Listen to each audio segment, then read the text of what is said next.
300 feet below the hot asphalt of the city in Silo 7. It was exactly 2:14 in the morning when the smell of ozone changed and the air turned to lead. I am not a hero with a medal on my chest. I am the man known as Grease, the technician who cleans the dirt from the bolts that keep the sky from falling on your head.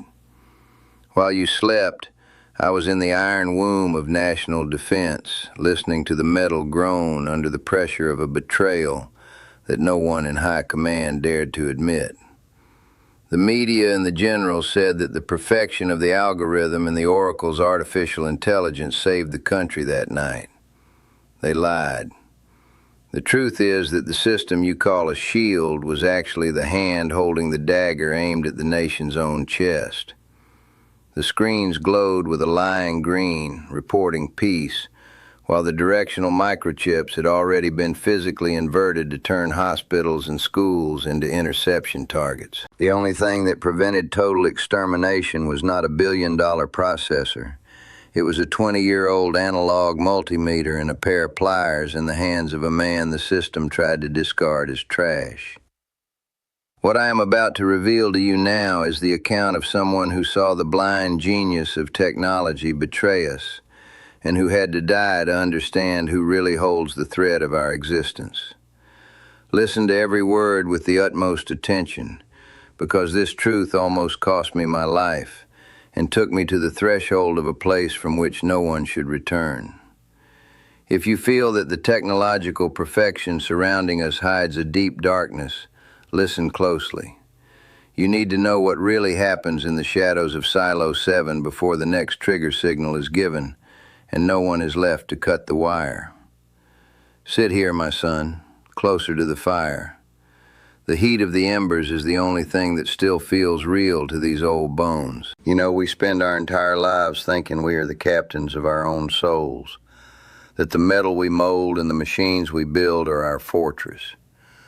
But as the years weigh down, we realize that this body is nothing more than a fragile tent, a canvas shelter beaten by the wind, ready to be folded at the slightest sign from the Creator. I was known as Grease, an ugly name, I know, but appropriate for someone who spent his days submerged in the guts of a world no one else wanted to see. My church was Silo 7, a tomb of iron and concrete buried 300 feet below the skin of the city. Down there, the sun was a legend, and time was measured by the incessant hum of 1,000 cooling fans and the acrid smell of ozone mixed with stale coffee.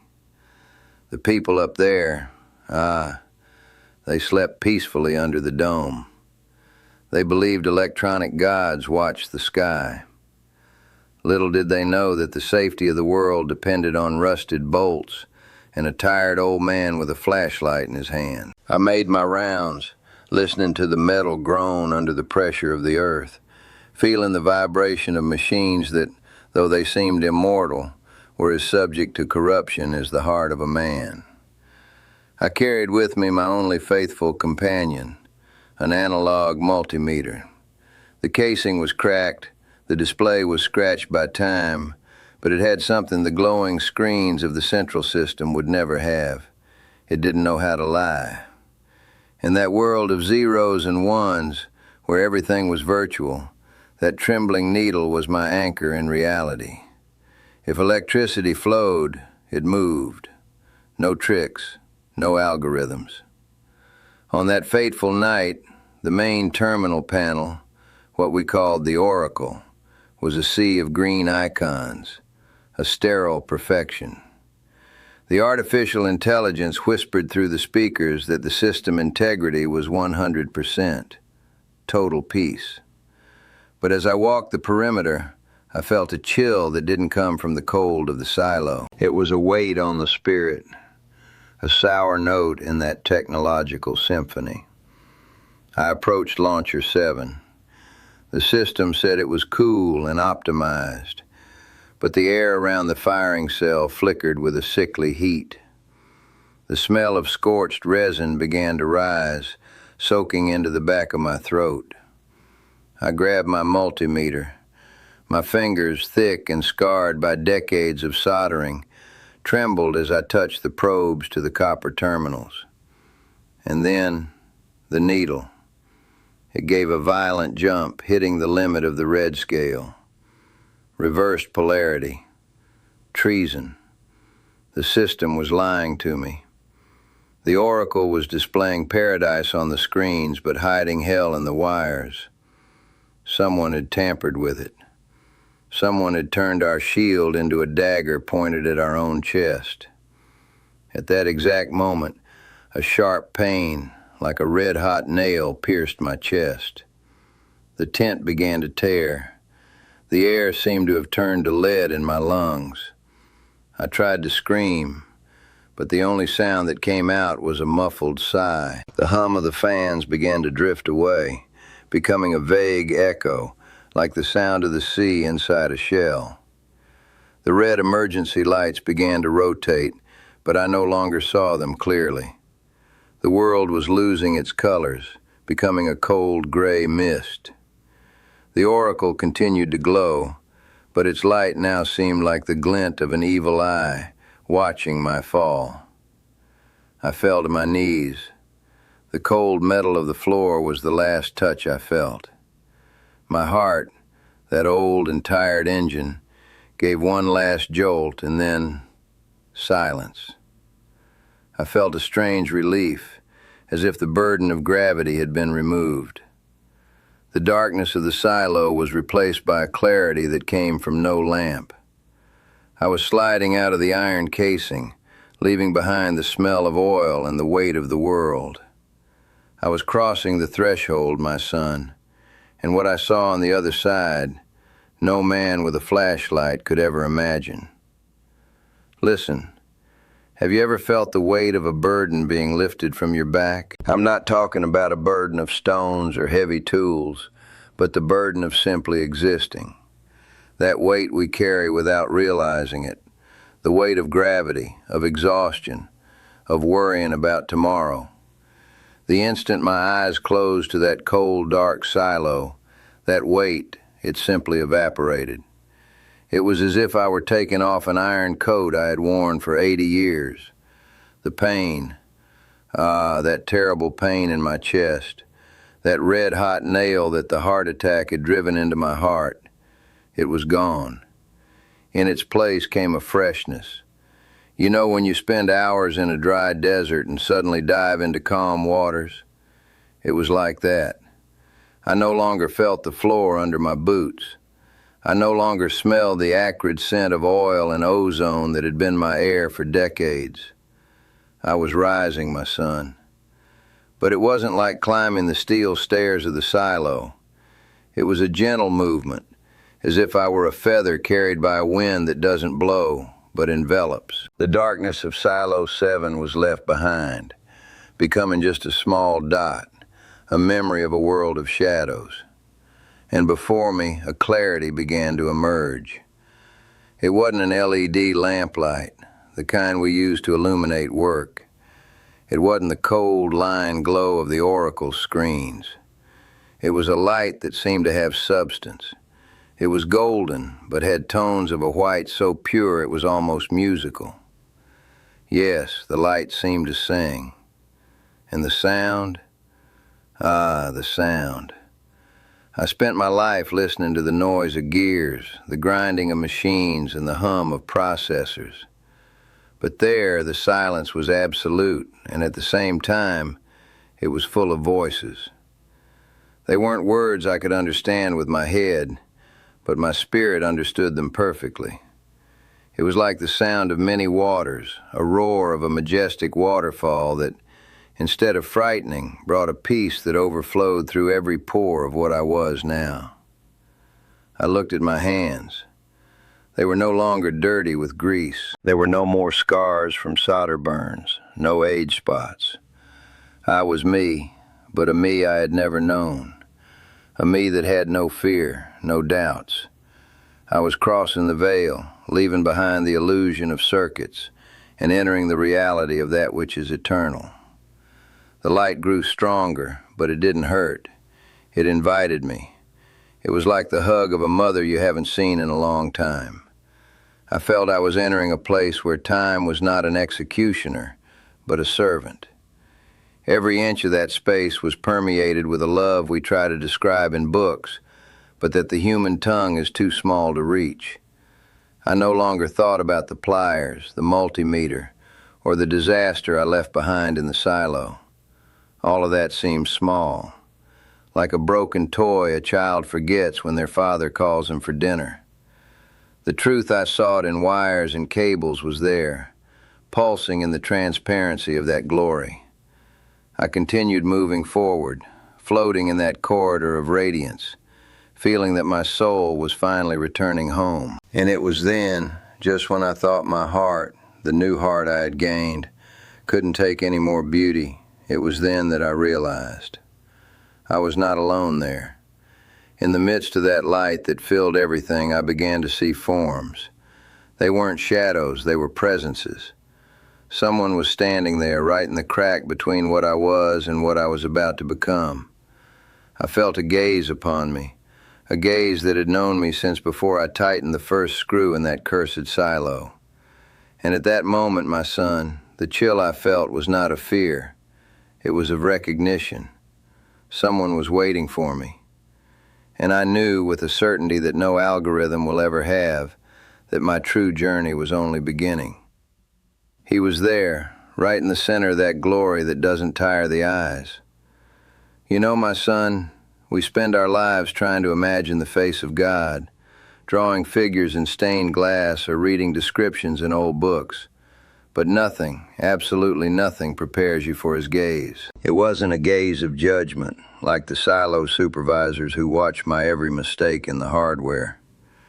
It was a gaze that, how can I explain it to you? It was a gaze that pierced through me as if I were made of pure glass. He saw me entirely. He saw the grease that hid behind the machines, the man who was afraid of the dark and who kept grudges as old as those South Sector generators. And at that moment, something happened that I will never forget. You know that oil dirt, that black grease that gets under your fingernails and that even the strongest soap in the world can't remove? That stain that feels like it's already part of your skin after 40 years in the shop. Well, under his light, that spiritual grease simply melted away. All the guilt, all the what-ifs, all the remorses for words left unsaid and for hugs not given, everything was washed away by a wave of love that was not of this world. It was a dense love, you understand. So real you could almost touch it. There was no need to explain anything. I didn't need to open my mouth to say, Lord, I tried to be a good man. He already knew. He knew of every wire I soldered with honesty and of every time I felt alone in that concrete tomb. We didn't speak with lips, no, their sound is unnecessary. It was a direct knowing, heart to heart. I felt as if he were pouring the entire library of the universe into me in a single second. I understood finally that the oracle, that machine the whole city worshipped, was just a child's toy compared to the complexity of a single human soul. He showed me something, a truth so crystalline it made me cry with joy. He showed me that the world up there is like a blurred reflection in a dirty mirror. People run after shadows, algorithms, green lights on computer screens. But what sustains the sky is not metal. What sustains the world is mercy. He made me understand that the short circuit I was going to cause in Launcher 7 was not just the act of a desperate technician. It was an act of love that resonated in all eternity. The oracle is blind, Grease, was what I felt coming from him, with a sweetness that broke my soul into pieces of gratitude. But the Father sees the wire. The Father sees the hand that trembles but does not let go of the pliers. I wanted to stay there forever, my young man. I wanted to dive into that ocean of peace and never again feel the weight of gravity or the smell of ozone. I was ready to let Silo 7 be my coffin and that light be my eternal home. I had already forgotten the cold, the betrayal, and the danger the city faced. I was home, finally home. But then his presence changed. It became solemn. There was a silence that seemed to last 1,000 years, though time there means nothing. I felt a hand, not physical, but a gentle authority, rest upon what remained of my being. A bittersweet revelation began to form in my consciousness, like a cloud that covers the sun for an instant. Not yet, my faithful servant, the thought echoed in every fiber of my spirit. Not yet, the work is not finished. The tent still has a service to perform in the midst of the storm. My heart, the one of flesh, the one that was lying on the cold silo floor, gave a jolt of pain, like an old engine being forced to start. The light began to recede, or rather, I began to be pulled back. I felt a terrible cold begin to rise through my invisible feet. The warmth of God's love was still with me, but the darkness of the material world was reclaiming its prisoner. I wanted to scream, "No, let me stay," but the voice no longer belonged to me. I was being returned. I was going back to the iron, to the grease, to the responsibility of a man who knows the truth in a world that prefers the green lie of the screens. The threshold was closing, and the last thing I saw before total darkness was the glint of a divine tear, which gave me the certainty that I would not return alone to that hole. I had to go back. Time had not run out, and the pliers were still there, waiting for me. Ah, the return. It was like falling from a cloud directly into a nest of thorns. I felt a violent jolt, my son, as if the entire universe had decided to push me back inside an iron box too tight for my soul. You know that rubber band you stretch and stretch until it can't take any more? Well, I was that rubber band, and the snapback was painful. The light, that golden glory that embraced me and seemed to sing to my spirit, began to fade. It grew small, distant, like the flame of a solitary candle at the end of a dark and cold hallway. And the weight was the most terrible thing. Gravity returned to claim every gram of flesh, every tired bone, every scar I had forgotten existed. I felt my chest being crushed again by the burden of a heart that no longer wanted to beat. Suddenly, the smell. It was no longer the perfume of eternity, that aroma of peace that cannot be explained. It was the smell of alcohol, of sheets starched in a hurry, of bitter medicine that sticks to the roof of the mouth, and the sound, that beep, beep, beep, constant and irritating. I opened my eyes slowly, and the ceiling was no longer the firmament of God. It was a white plaster ceiling, but a lifeless white, a hospital white that seemed to suck the color out of everything around it. I felt the oxygen tube hurting my nose and the cold grip of a blood pressure monitor on my arm. I was back in the tent, my young man, and the tent was all patched up, flapping in the wind of uncertainty. The doctors, they came and went, speaking difficult words. They said it was a miracle, spoke of successful resuscitation and emergency maneuvers. They smiled, proud of their machines and their shocks. Little did they know that while my body fought on that cold stretcher, my soul was being washed in waters that no hospital in this world has ever known. I looked at those screens blinking beside me, so much like the Oracle, and I felt like laughing. They thought they had brought me back. They didn't know I only came back because he gave me a job to finish. After that day, my son, Silo 7 was never the same for me. I went back there, yes, I had to finish the job. Launcher 7 was still there with the wires I had cut, with the physical proof that our perfect intelligence had been corrupted by someone's hatred. I did the final bypass. I soldered the truth in place of the lie. I saved the city that time, but it wasn't with my technical wisdom. It was with the courage he lent me at that threshold. I would walk through the steel corridors and see the Oracle team celebrating the system's precision. I saw the algorithms glowing in green and the generals beating their chests. I kept to myself, with my analog multimeter and my grease rag keeping the secret. I knew their perfection was a house of cards. I knew that what really held us back from the abyss was not a silicon chip, but the mercy of him who sees the hidden wire in the dark. Death? Ah, listen well to what this old man has to say. Death has lost its sting. It is no longer that boogeyman that made me lose sleep. To me, it became just the exit door of the silo. It is the moment when we finally take off the oil-stained clothes, drop the heavy tools, and put on the robe of peace for the Father's dinner. Now, look at these hands of mine. See how they tremble. They once held the fate of thousands of people in a pair of pliers, but today they only serve to give you a piece of advice. Life is short, my young man. Too short for you to spend it holding a grudge or trying to be important to machines that have no soul. Don't trust the oracles the world offers you. Don't think your value lies in how much you produce or how efficient you appear on others' screens. Your value lies in him who knows you by name, even when you are covered in grease and hidden in the deepest hole in the earth. Forgive quickly. Don't let the sun go down on a fight that isn't worth a second of eternity.